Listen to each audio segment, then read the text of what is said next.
Il-Partit Nazzjonalista għandu raġun u kienet ġusta sentenza mogħtija mill-Primawla tal-Qorti Ċivili meta ddikjarat li l-awtorità tax-Xandir naqset milli tassigura li tinżamm imparzjalità dwar ħwejjeġ ta' kontroversja politika hekk intqal f'rikors li għamel il-Partit Nazzjonalista wara l-appell li sar mill-awtorità u l-PBS li x-xahar li għadda instabu ħatja li naqsu fil-konfront tal-Partit Nazzjonalista fir-rikors li ġie preżentat kontra l-awtorità tax-Xandir il-PBS l-eks Ministru Carmelo Abela li kien il-Ministru fl-Uffiċċju tal-Prim Ministru responsabbli mix-Xandir Pubbliku u l-Avukat tal-Istat, il-Partit Nazzjonalista qal is-sentenza mogħtija mill-Primawla tal-Qorti Ċivili fl-14 ta' Lulju kienet sentenza ġusta u għandha tiġi konfermata.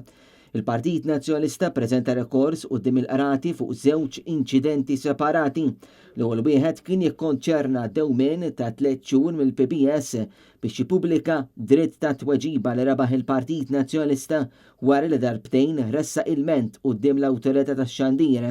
Dak id-dritt ta' tweġiba ħareġ minn intervista mxandra fuq TVM dwar il-proġett tal-flyover tal-Marsa wara li dik l-intervista kienet meqjusa bħala waħda li se tagħti lok għal propaganda.